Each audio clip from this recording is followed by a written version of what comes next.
What's up guys, Billy with Weird Studios here, and today we are learning how to play Zombie Siege. We got our character, we got our map setup, we got our walls with our windows, we got our weapon rack, random chest, arcane anvil, and our potion stand. And this is how we can buy new weapons and upgrades in order to be able to help us survive against the zombie horde. We have dice to tell us how many barriers are on each window.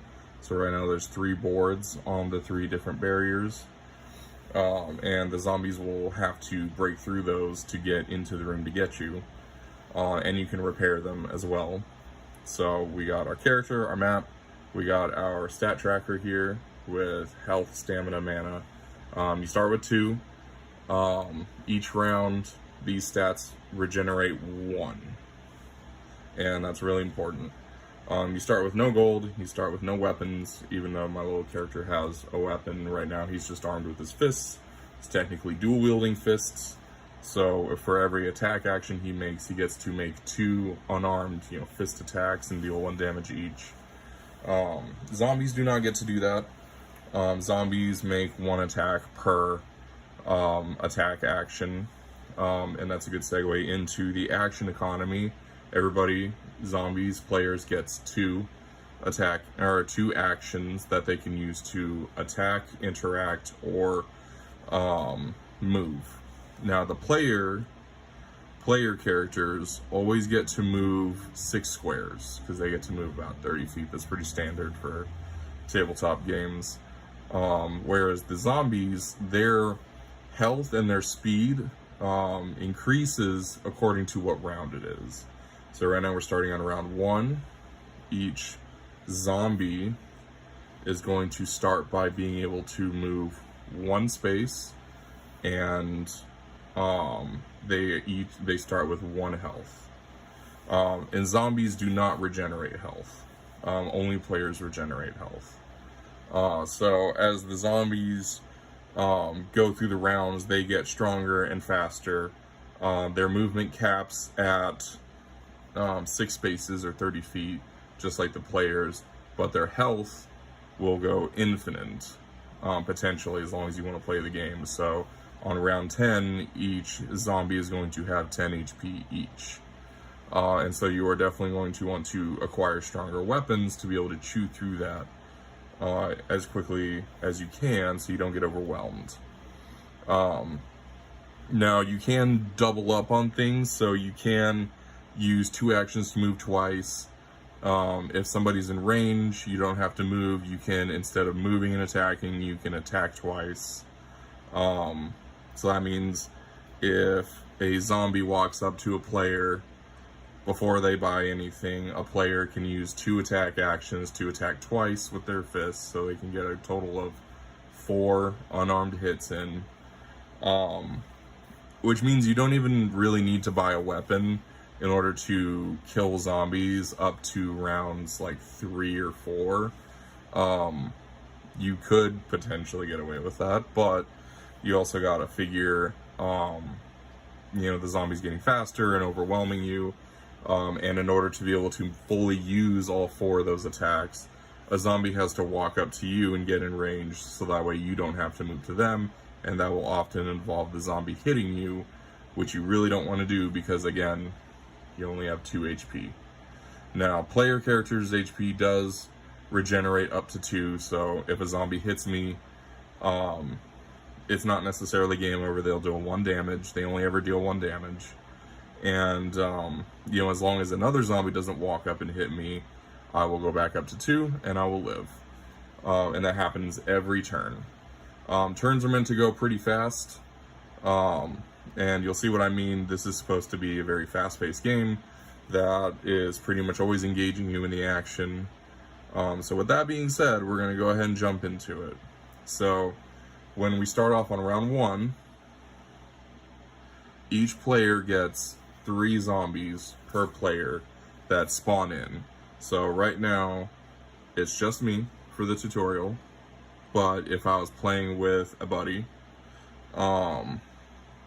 we would have a total of 6 zombies on round 1 to deal with. If I had another buddy, we would be dealing with 9 zombies on round 1, and so on and so forth.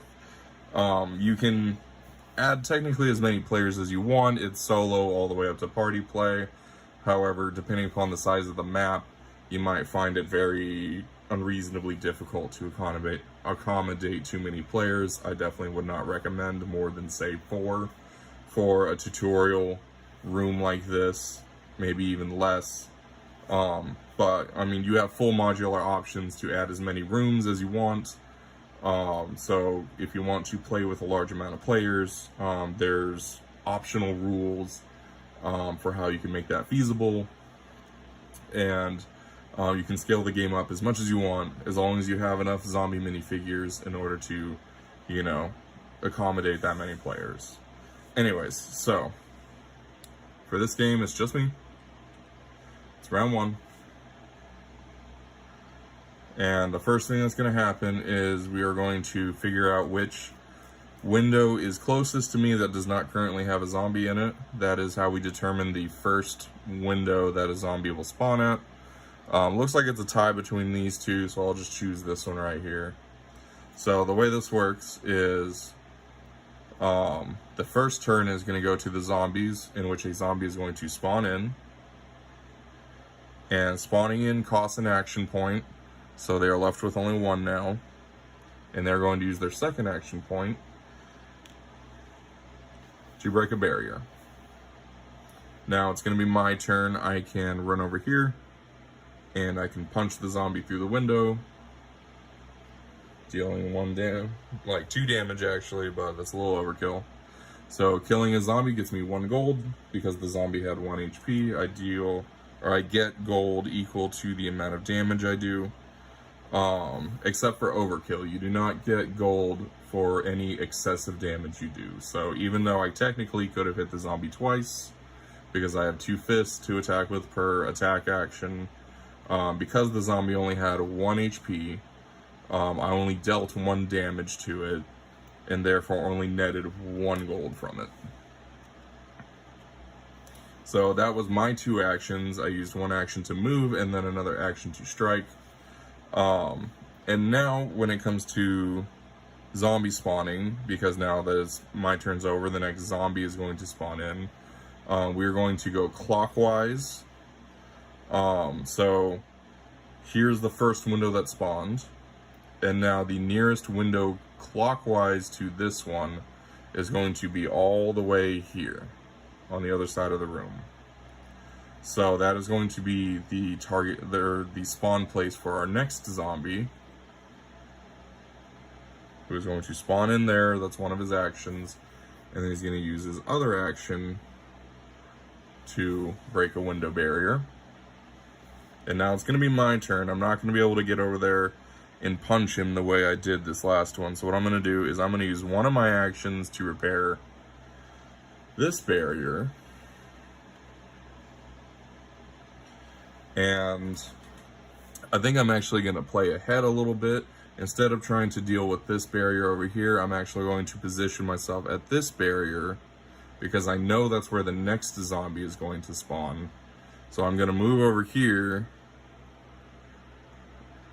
and just be ready for the zombie that is inevitably going to spawn in on this next turn, so that way I can get an easy kill, get some easy gold.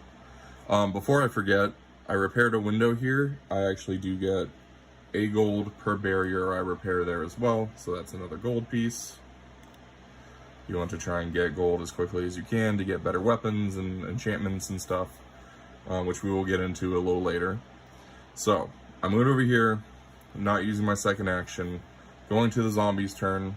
Zombie spawns, breaks the barrier, and that is the zombie's turn. Now, zombies all take turns together. So this one over here is also going to take its turn, in which it is going to use its 2 actions to break the 2 barriers. So next turn it'll be able to hop in and start walking to me. So now that it is my turn again, though, I am going to punch the zombie and repair this barrier. That is going to be my 2 actions. I'm going to get 2 gold from that.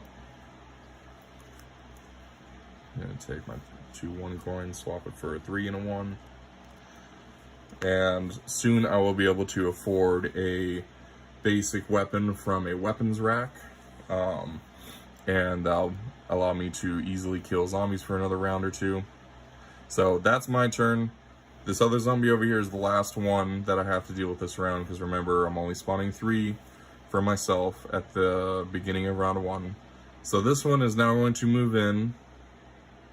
It does cost an action to hop through the barrier, and now it is only going to move 1 space, boop, towards me, because it's round 1. And now I can move. I don't know. I don't think I have quite enough movement. 1, 2, 3, 4, 5, 6. Okay, I do have enough movement to move all the way over here and punch the zombie. So that is my 2 actions right there. Get a gold for killing a zombie. And that concludes round 1. Now we are going to be moving on to round 2. In between rounds, I get an extra turn to take a second and try to reposition myself or repair some barriers. So I'm going to do that now. I'm going to move over here with 1 action, spend my other action to put a barrier back on this window, because then we are moving on to round 2. We now have 4 zombies to spawn with, and they are going to immediately start spawning in. Now, first zombie is going to spawn at the window closest to me. That does not have a zombie. So that's one of its actions. And its other action is going to be to get rid of the barrier. And on my turn, I'm going to go ahead and use 1 action to punch the zombie twice and put a barrier back on the window. And I get 3 gold for that. 2 for dealing damage to the zombie and 1 for putting a barrier back on the window. I now have 8 gold, which I will definitely want to use to go get a better weapon. And however, now we are going clockwise over here to this window where the next zombie is going to spawn and break a barrier.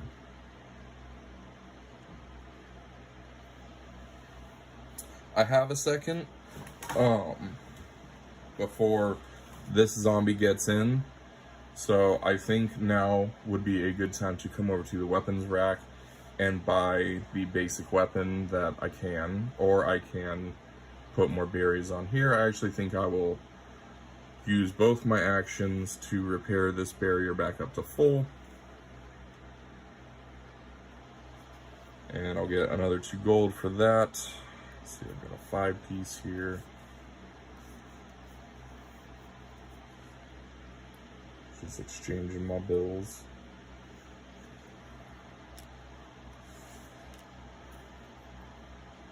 And so we're up to 11 gold now. Alright, so now it's the zombie's turn again. Another zombie's going to spawn in at the next clockwise window here. Break a barrier.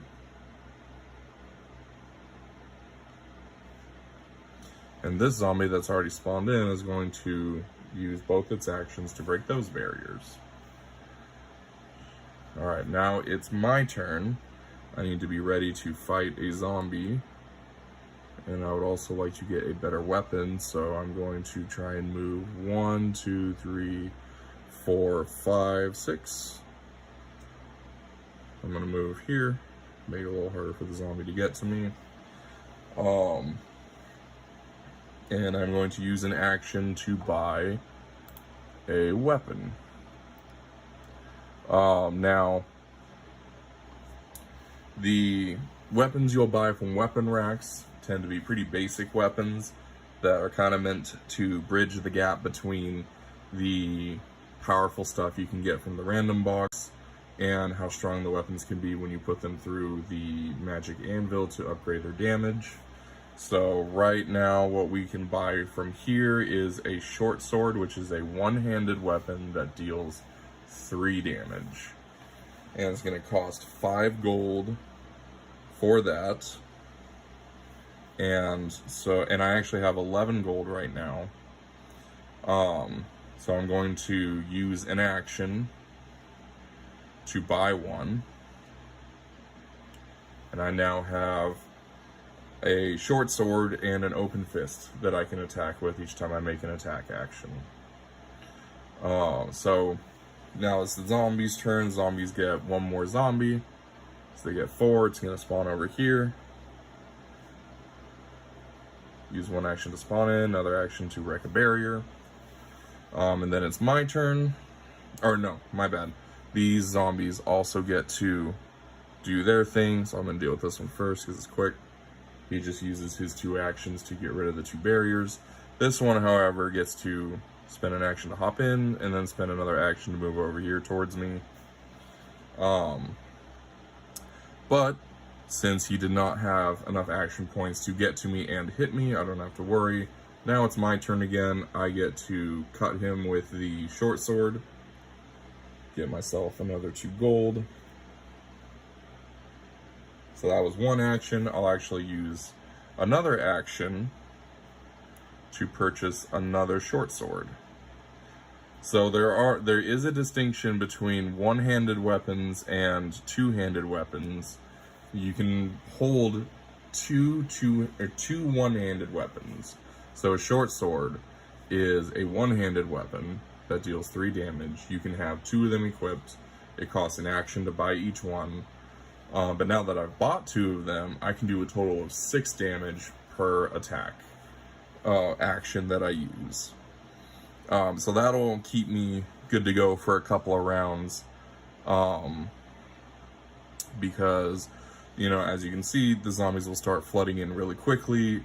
As soon as we get to round 3, even though I can do a lot of damage, I suspect I will still be having kind of a hard time keeping up. So, zombie's turn. This zombie gets rid of these 2. This zombie hops in and can move 2 spaces to me. 1, 2. It's my turn again. I'll run over here, deal 6 damage to this zombie, but I only get 2 gold, you know, because it only has 2 life, so only 2 damage is dealt. And then it's the zombie's turn again. This one hops in and makes a move towards me. But then I can run over here and smack him down. And that concludes round 2. That was pretty quick and sweet. We are moving on to round 3. Bum bum bum. And a fun thing to note now is because I focused on getting weapons and let the zombies break in, now there are no barriers. So I could try to repair the barriers, or I could just try to deal with the zombies as they come rushing in. It is now round 3, so we are getting a total of 5 zombies now, and they have 3 HP each.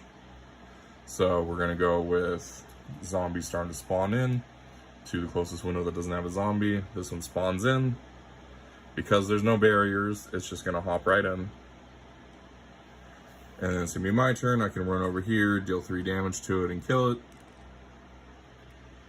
Get 3 gold, but then the next zombie's gonna spawn in. It's gonna spawn here, and since there's no barriers, he's gonna hop right in.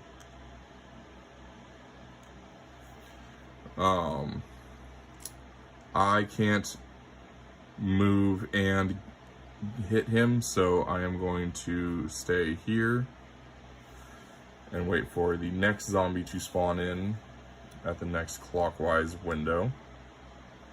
So he's gonna spawn and hop right in. And this one is going to move 3 spaces towards me. 1, 2, 3.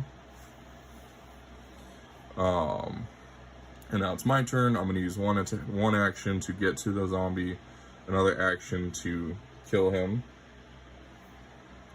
And then it's the zombie's turn again. Another one is going to spawn here and hop in. And this one is going to move 3 spaces towards me. 1, 2, 3. It is close enough to hit me, so it is going to smack me and put me down to 1 HP. Which is a little spooky, but as long as I don't get tapped again before my turn, at the end of my turn, I'm going to go back up to 2. So, it's going to be my turn. I'm going to whack this guy. I'll get a couple gold for that.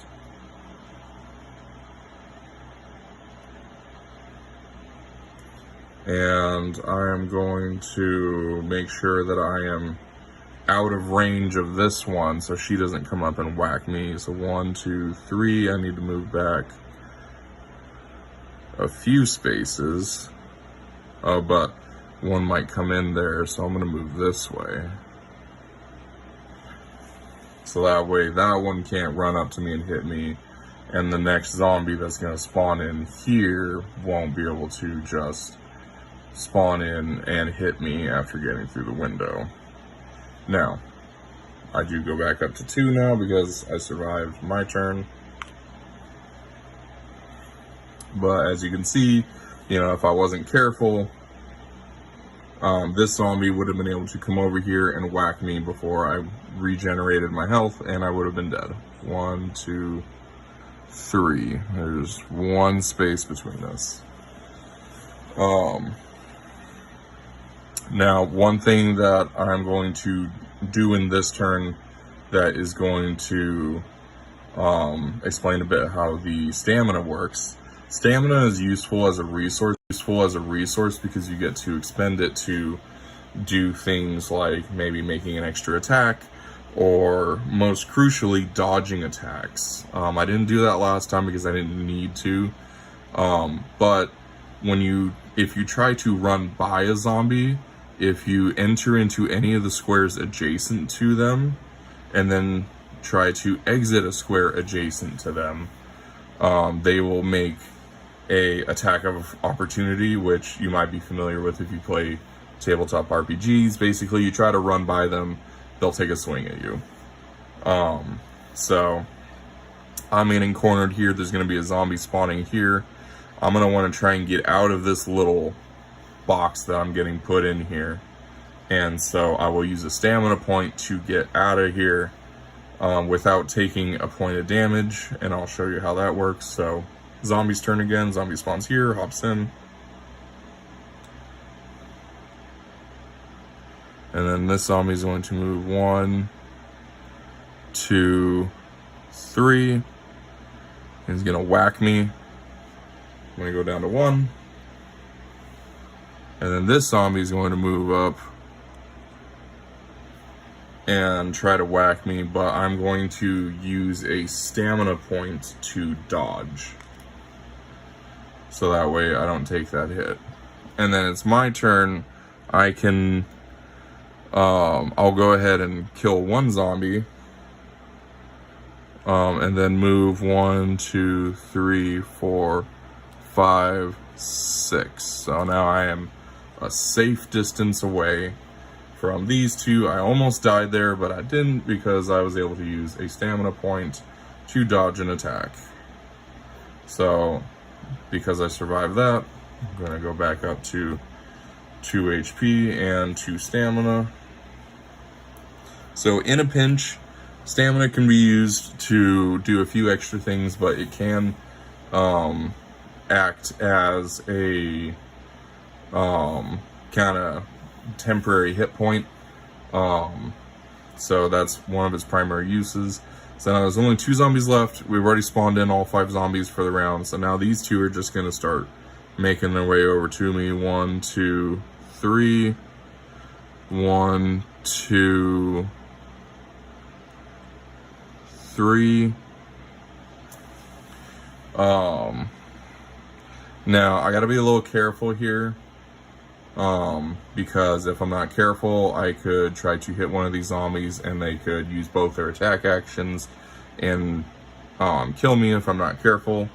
So what I'm going to do is I'm going to move here to where I'm kitty corner from this one, but not in range of this one. And I'll use my second action to kill this one. And then this one will have to use one of its actions to get to me. And then it'll only be able to deal 1 damage to me, because it had to move.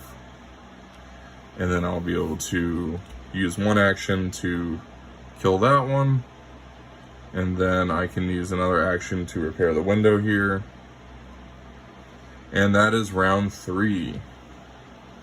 Now we'd be getting into round 4, but I think you guys got the gist now. The game is meant to kind of get exponentially crazier as time goes on. There will be alternative rules for quick play mode where you can kind of pick up at like round 3 or 4 and jump straight into the action, so you don't have to like go through the boring first couple of rounds. Anyways, I hope this has been informative. I hope you check out our Kickstarter, and I hope this game looks fun and that you are interested in giving it a try. Thank you.